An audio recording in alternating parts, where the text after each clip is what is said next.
XW Media.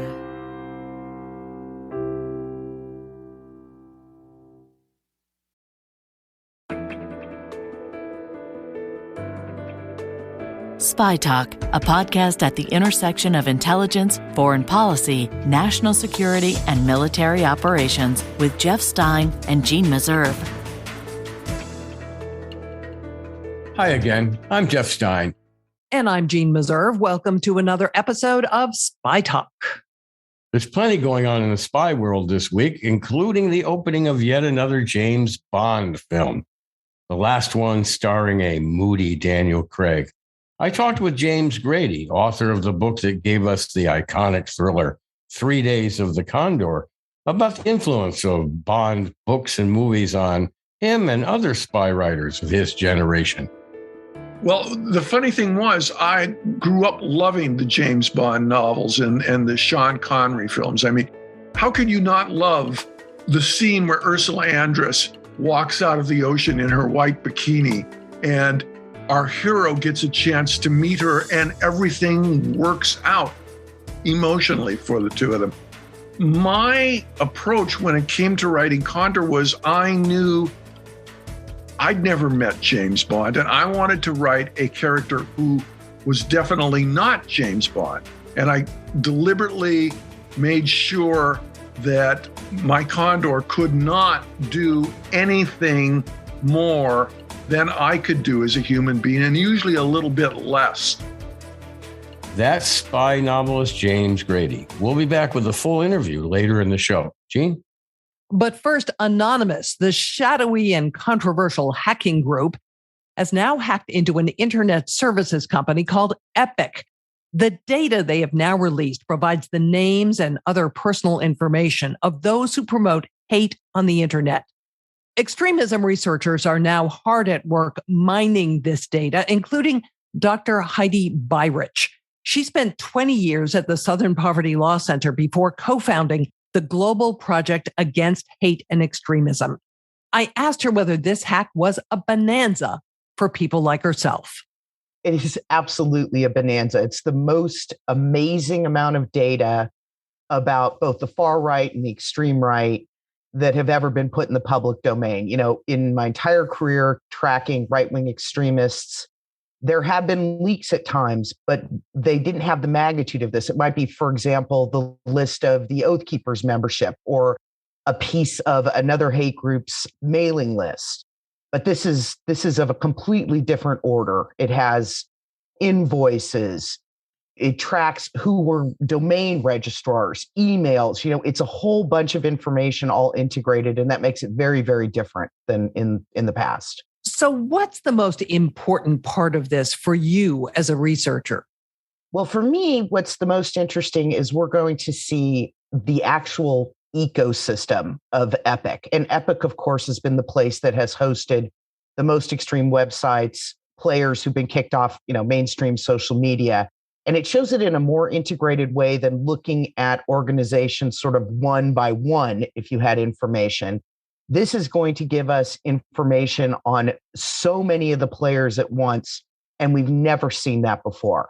And so we're getting a look behind the veil of what this world is really like. So you're going to see potentially relationships between individuals, is that right?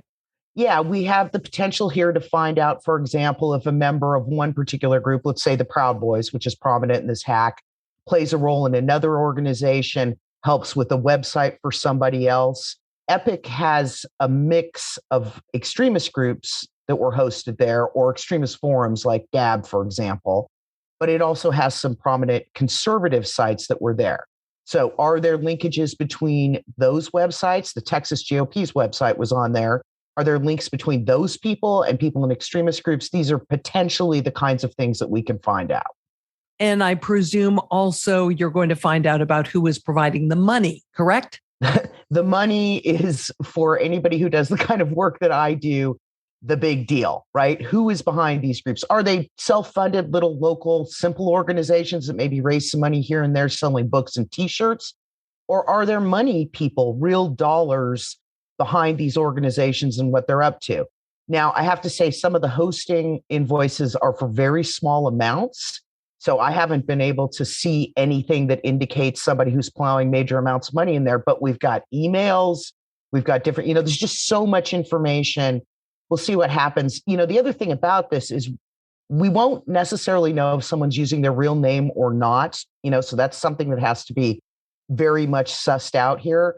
But we might find, for example, an LLC or an individual that we can verify who might be behind multiple sites providing funding. I mean, it's just unclear. And this is the aspect, the financing of extremist groups, that is always the most fascinating. Some of my early work at the Southern Poverty Law Center was about cutting off financing to hate groups, cutting off PayPal accounts, for example, to Klan groups and other extremists.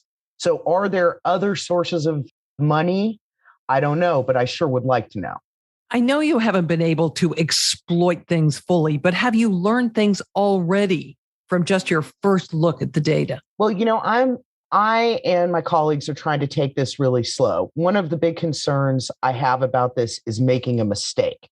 In other words, making an assumption about somebody's name or somebody's relationship that perhaps turns out not to be true. So at this point, aside from some of the things that have already been put in the public domain and things that actually we knew about Epic before, who they host, what main extremist groups are on that site, it hasn't been explosive disclosures yet, but we're taking our time looking at the data. I've told some other folks, we had, for example, an Oath Keepers membership list when I was at the Southern Poverty Law Center. And we were very, very careful with that data because, it went back to the founding of the group. And there were people who were listed as joining, say, right as Obama came into office. And then there was no end date on the data. So we didn't know if that person was a member of the Oath Keepers for 15 seconds or for years. And you certainly didn't want to disclose or, essentially dox or out somebody who maybe got a fire in their belly for 15 minutes and then realized they didn't want to be anything, have anything to do with this organization. So that puts me in the cautious boat about disclosing information. So how long do you think it's going to take to go through all of this? There is a lot. It's going to take a really, really long time. It's, one of the ways to sort of sort out what matters and what doesn't matter in this data set is to compare it to other data sets from extremist groups and see if you get crossover. There are people like me and others who maybe know a lot of prominent members of extremist groups, but going through 110,000 names is completely insane.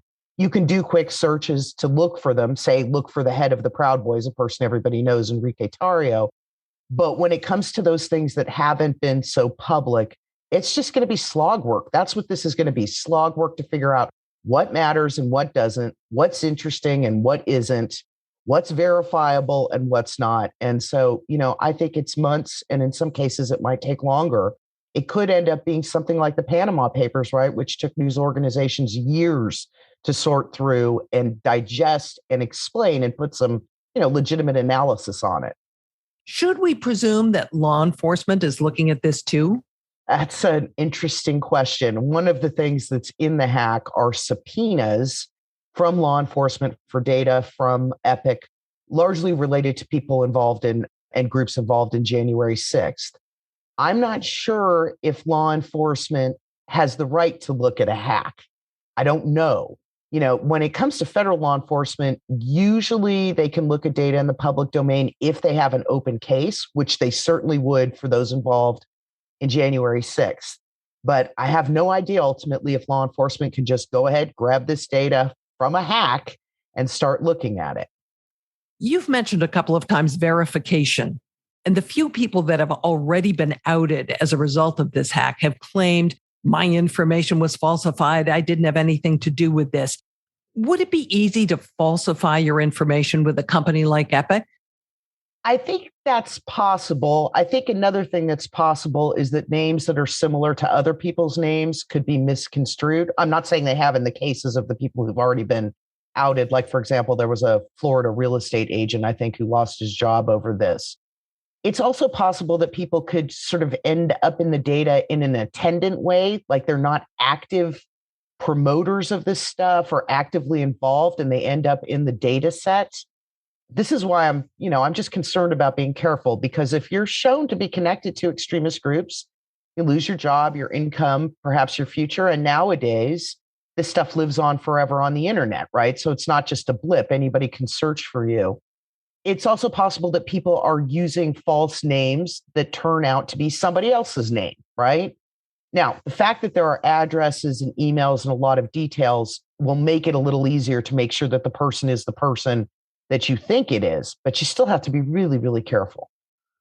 Do the people in these extremist groups often count on anonymity? And what difference will daylight potentially make? They absolutely count on anonymity. I mean, that's the byword. You look at these, there are very few people in neo-Nazi groups, white supremacist groups, militias, who put their real names out there and are completely public about their activities. It's usually the leadership, right? Someone like Stuart Rhodes, the head of the Oath Keepers.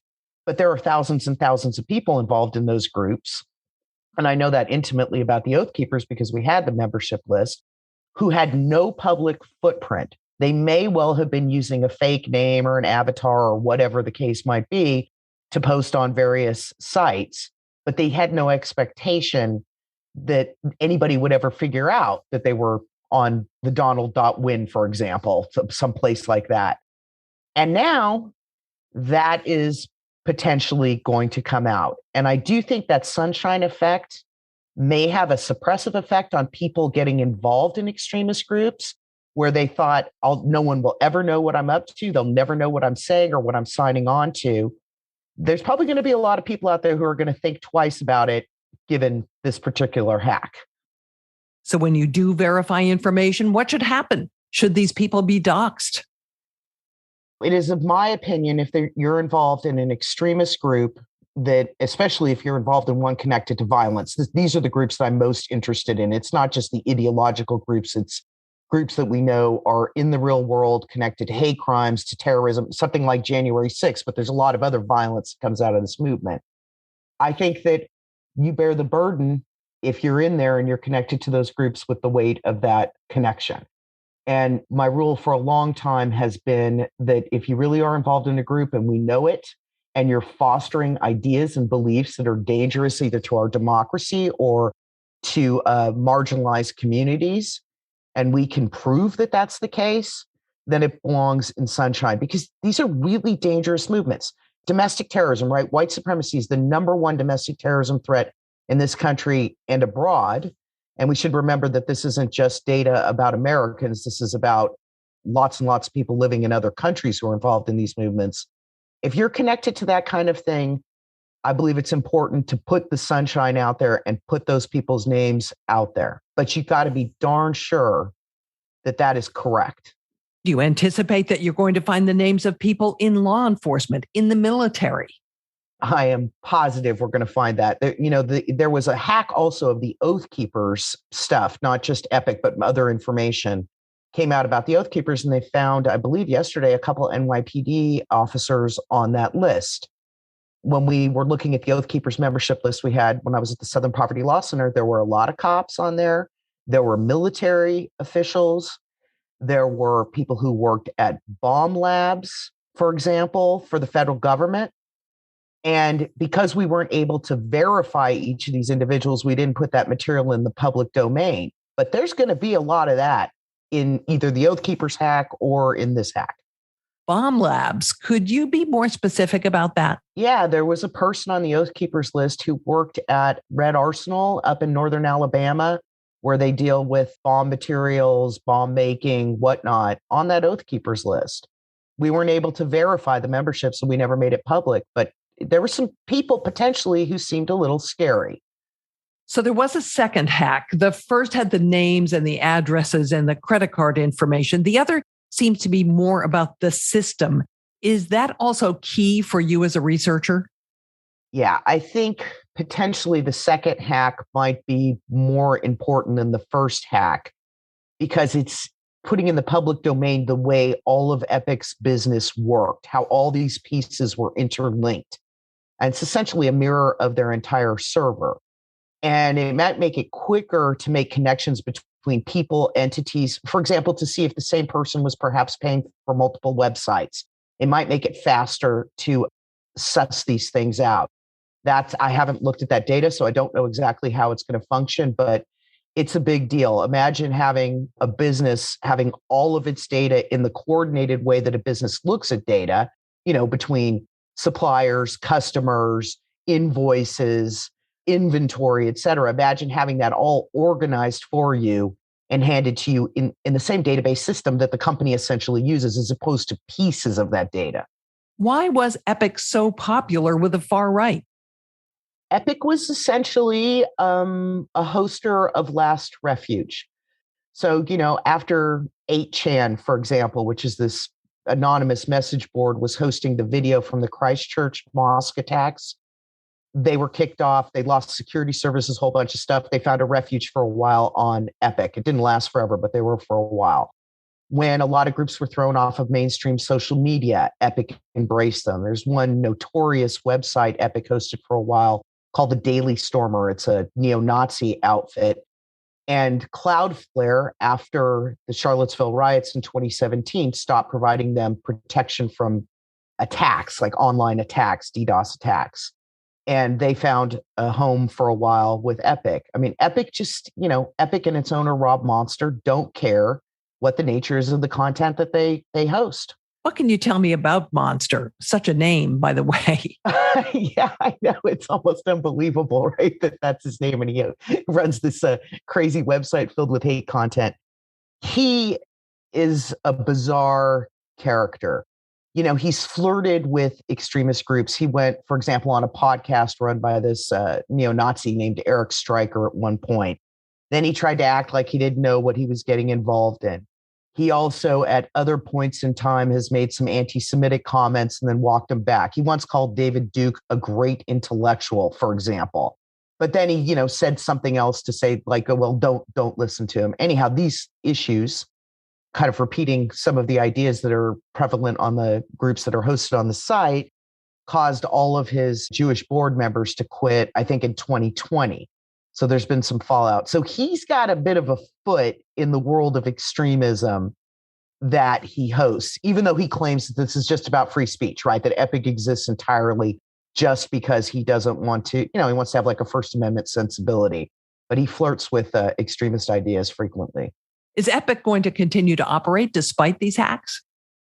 I mean, that's an interesting question. I would imagine if you were a client of Epic's, you want to get as far away from this site as you can. It appears that Rob Monster was told that there were vulnerabilities in his security system. I forget who was on record, but somebody said they told him about this. He didn't address it. This was like horrific cybersecurity on this site. So if you want to be anonymous and you want to be protected, unless Epic wildly changes the way it handles things, it doesn't seem like they're be very trustworthy at this point. Will these far-right operators be able to find other places on the internet to find a home? Will they find a last refuge, as it were? Well, I have to say, every time that I have thought in the past that deplatforming was going to end a group's run, they have seemed to found somewhere else to run to. They might have lost their audience. It might have crippled their activities for a while. But, there's always a Telegram where you can post at will anything that you want. It's not exactly the same as having your website hosted, right? That's a different entity, different kind of thing. I'm sure somebody's going to step into the breach and provide these services again. They never seem to really disappear from the internet. Look at 8chan and all the struggles they've gone through to stay up, and then they keep popping back up in some way. The big social media companies have come under a lot of scrutiny. Do you think that internet service companies like Epic have gotten a close enough look to now?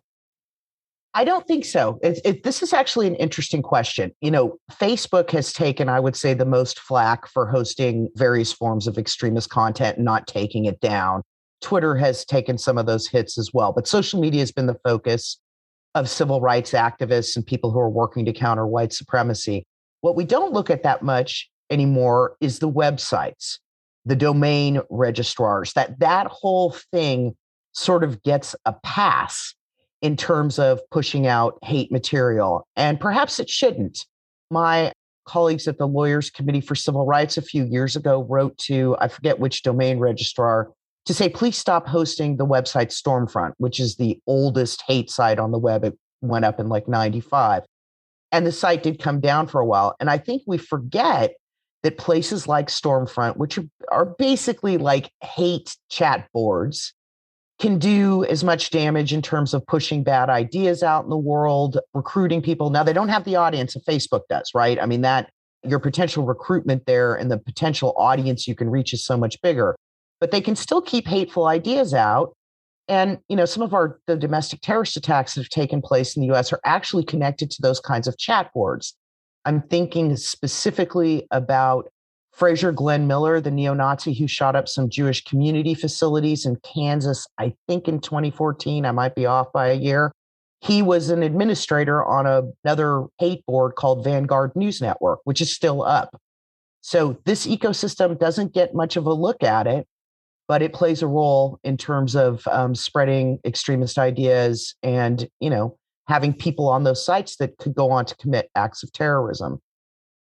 The internet has clearly enabled and empowered the far right. Does this hack significantly weaken that power? Well, I hope so. I hope it makes some people scurry away and think that I'm not going to be able to hide behind an anonymous shield. But that said, a lot of domestic terrorism is committed, most of it, by lone actors, one person. And those people can get radicalized anywhere. Dylan Roof, who committed the horrible shooting of the AME church in Charleston in 2015, he was radicalized through Google searches. People don't talk about Google searches as a place where you can go down rabbit holes of hate, but you can. It has its problems as well.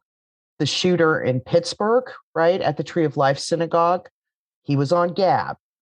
Others were in other places where they just imbibed this hateful ideology, including obscure places, and then went on to commit acts of violence. Maybe some people are going to be more wary of the movement, or at least identifying publicly with the movement. Maybe some of the hate material doesn't come back up, remains to be seen. But people can get radicalized in a whole lot of ways, unfortunately. And it's not that hard to find hate material online. Do you think we're going to learn anything from these hacks about January 6th? Maybe. I'm not sure yet, but obviously some of the groups that were involved, including the two main groups that have been charged basically with conspiracy around January 6th, the Oath Keepers and the Proud Boys, had material on that site. So there might be something there. Anything that you would like to say to Anonymous? Well, I guess I need to say thank you. I would never be able to see this kind of material. All these years I've been working against right-wing extremism, and I wouldn't be able to see the ecosystem in the way that I can see it now. So they have done more to put data in the public domain about white supremacists and other forms of extremism than many of us who have been toiling away for a very long time. That was Dr. Heidi Beirich, co-founder of the Global Project Against Hate and Extremism. Absolutely fascinating, Jeanne. Material from the epic hack has been called the Rosetta Stone of the far right, a tool to decipher the complete ecosystem, as Heidi put it, to the far right. I'm fascinated, though, by the question of whether law enforcement can use the stolen material to prosecute people conspiring to bring down the government by violent means. Surely FBI agents can't unsee it. Well, there are all kinds of limitations on what they can do on social media, what they can look at, what they can exploit. So it's a question we ought to explore in a future episode. Let's plan to do that. Coming up, more Spy Talk. Jeff has a great interview with James Grady about James Bond.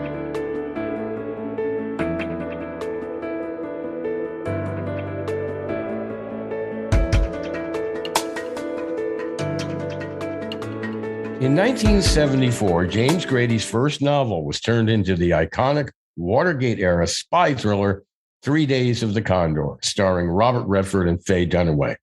He's published a slew of crime noir fiction since then and has been compared to George Orwell for his portrayal of a dystopian America. This week sees the opening of the last James Bond film starring Daniel Craig, who brought a dour edginess to the character. A far cry from the relatively sunny Sean Connery portrayal.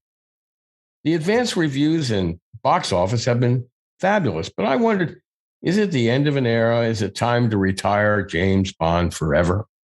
James Grady, welcome to Spy Talk. No Time to Die, Daniel Craig's last portrayal of James Bond has opened to very favorable reviews and good box office in London. It's got the usual car and foot chases, shootouts, and of course, sadistic villains. But Daniel Craig's moody, even dark portrayal of James Bond is a far cry from the Sean Connery and even David Niven portrayals of Bond that we started with so many, many decades ago, right? Right. It's Daniel Craig in a way. And I think we should also credit Sam Mendes, the director of several of the last James Bond films. They mined film noir for a more moody, edgy character and one whose personal life and history complicates his missions and gives us a sense of a conflicted man, which we never really had before. Sean Connery as James Bond, we always knew exactly what his life was going to be like with, the current intonations, not so much. Do you think that the role changed over time because of the times, the last 20 years of counterterrorism operations, revelations of CIA torture, and so on? Absolutely. I think it became strangely much more realistic to think about off the books, non-state entities as villains. Everything from Al Qaeda to the cartels to billionaires laundering money in strange and unusual ways, including from South Dakota, as today's revelations about the Pandora Papers are bringing out to the world. And I think somehow they were able, and I'm not quite sure how much of this was conscious and how much of it was coincidental, they were able with Daniel Craig to reflect that more than we had been before. It used to be Spectre was something that we knew was a complete fake and a complete fabric of our imagination. And now, not so much. To people who haven't followed it, the Pandora Papers, dug up by an international consortium of investigative journalists, has exposed vast fortunes accrued by the world's autocrats and monarchs. I suppose that's the same thing, but it included a very revealing portrait of Vladimir Putin. The Russians have always kind of been a stand-in villain for James Bond. And here we have a revelation of Putin amassing vast fortunes. And of course, we know his sadistic rule of his own country. So maybe Bond will name Putin in one of the future franchises. It could be. It was funny, even in From Russia with Love, the Soviet state, the KGB, was not the central villain. They were in some ways a victim of the sadistic Spectre plot that included trying to assassinate James Bond. And I think that before the Berlin Wall fell, when we had a kind of chess piece frozen in place, international environment, I think the franchise worked within that. But now, since the Berlin Wall fell and we've seen the rise of non-state actors in the real world, that makes the non-state actors in the James Bond world more credible and in a way kind of scarier. Yeah, they emerged very strongly in the remake of Casino Royale in 2006. It's an amorphous band of international terrorist financiers that Bond tussles with. And of course, in the famous card game in Monte Carlo. In that film, by the way, there's a toss-off line. I don't know if you remember it, by Judi Dench, who, of course, is the head of MI6 or M.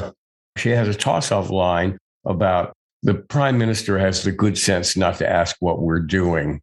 That, in retrospect, that seems very, very timely, considering the counterterrorism practices that the FBI and the CIA were carrying out.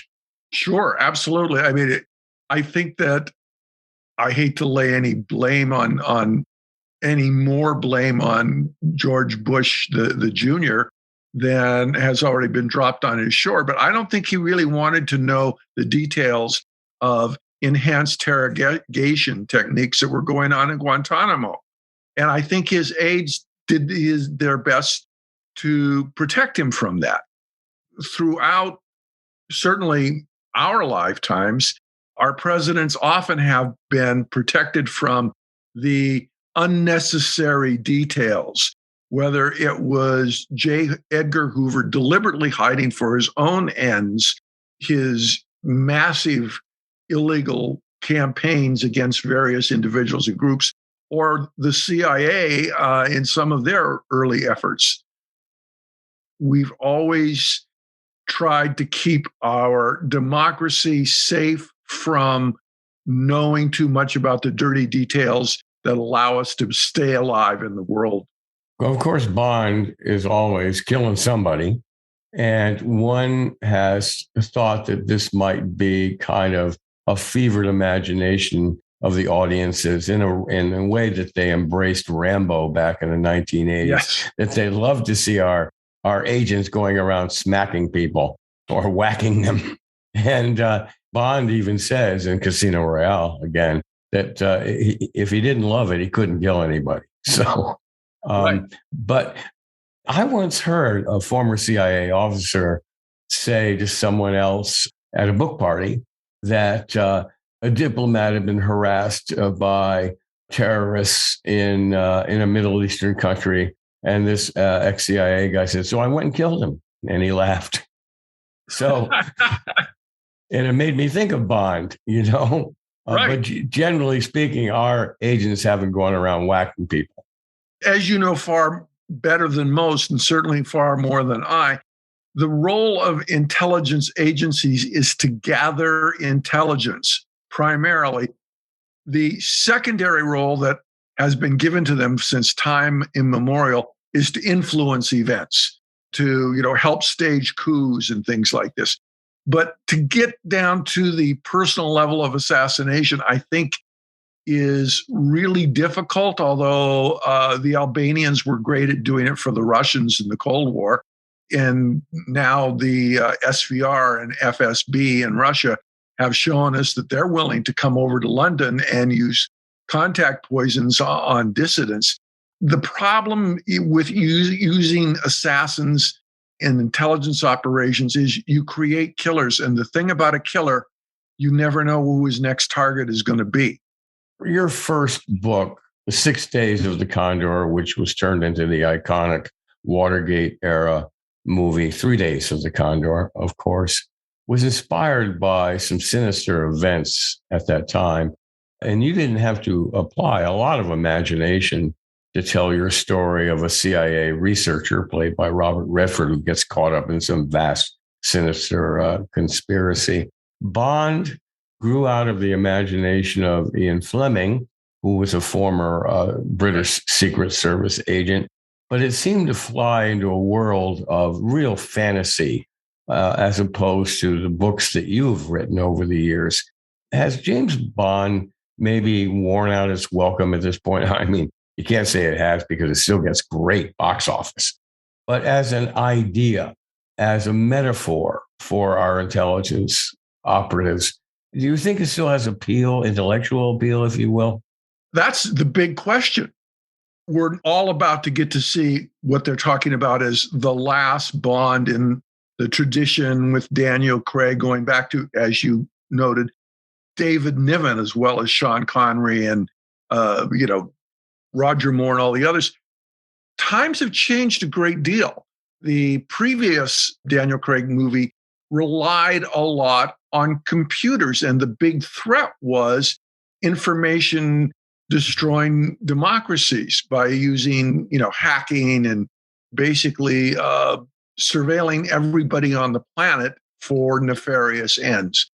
I don't know, given the realities of our new technological world, our new post-COVID world, and global warming, exactly how, as a creator working with an iconic, artistic, and legendary figure, you're going to move forward into the future. I think Well, I'm really anxious to see this coming James Bond, the one that will be released in our area, I think on Friday. I'm more curious to see how they're going to do the next one, because, there is going to be a next one, even if it bombs. Were you inspired by James Bond books when you were writing, or was your imagination and creativity drawn by real world events during the Watergate and Vietnam eras? Well, the funny thing was, I grew up loving the James Bond novels and the Sean Connery films. I mean, how could you not love the scene where Ursula Andress walks out of the ocean in her white bikini and our hero gets a chance to meet her and everything works out emotionally for the two of them? My approach when it came to writing Condor was, I knew I'd never met James Bond, and I wanted to write a character who was definitely not James Bond. And I deliberately made sure that my Condor could not do anything more than I could do as a human being, and usually a little bit less. And let me tell you, I've never been ever to wow Ursula Andress on a beach anywhere. So it was, nor shoot the eye out of a bad guy from a moving car at, say, 60 miles an hour while he's running up a set of stairs, and then effortlessly glide into a 5-star restaurant in my tuxedo. I think the Vietnam War, which was the most prevalent experience of our youth, was what I wanted to draw. I wanted to kind of bring a realistic approach in a clearly fantasy thing. I made up things that turned out to be true. And Condor sort of freaked out the KGB, and I think it was a friend of ours, Mr. Early, who discovered that they had watched and read Condor in the KGB and created a secret 2,000-man division to do what they thought Condor was doing in the book and the movies. I was trying to get away from pure fantasy and to try and bring intelligence back into the street level of the boomer generation in America. We can't. John le Carré had everything else under wraps. Right. And there's a whole new generation of terrific espionage and spy writers these days. But the Bond franchise is never going to be too realistic. It's never going to bring audiences back to some jarring truths about, say, Afghanistan. It's going to stay in the fantasy realm. Right. Well, they can't. We have been conditioned to see certain elements when we go to a James Bond movie.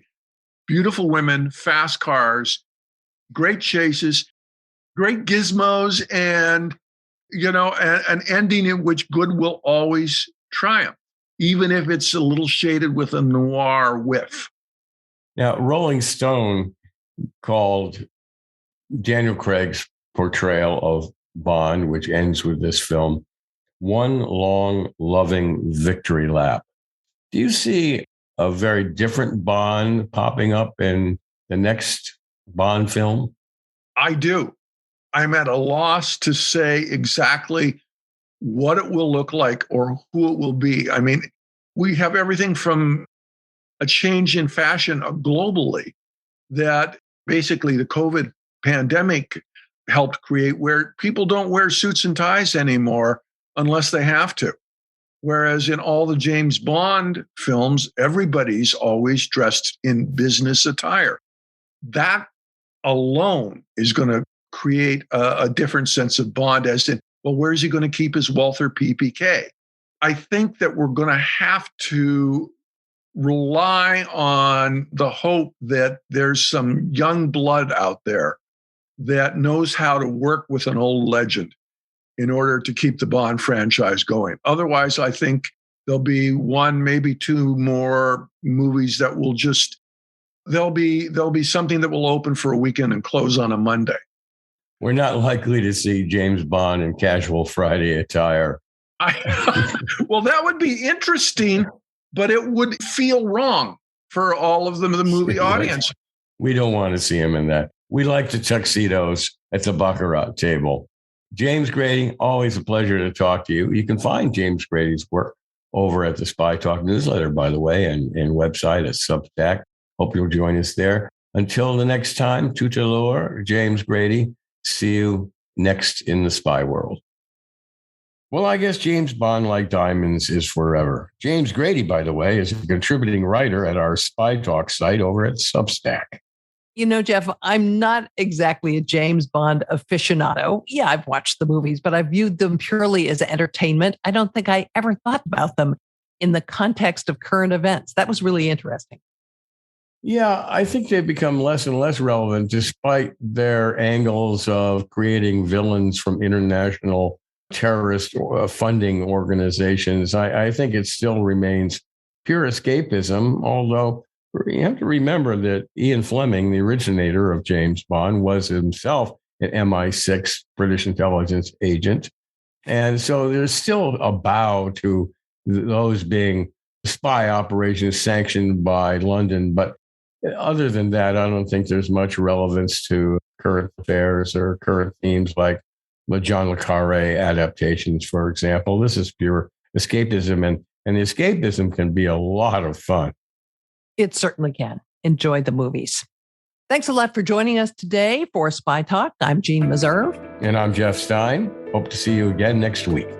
For more original reporting and insights like this, subscribe to spytalk.co on Substack and follow us on Twitter at @talk_spy. If you enjoyed our podcast, subscribe and leave a review on Apple Podcasts, Spotify, or wherever you get your podcasts.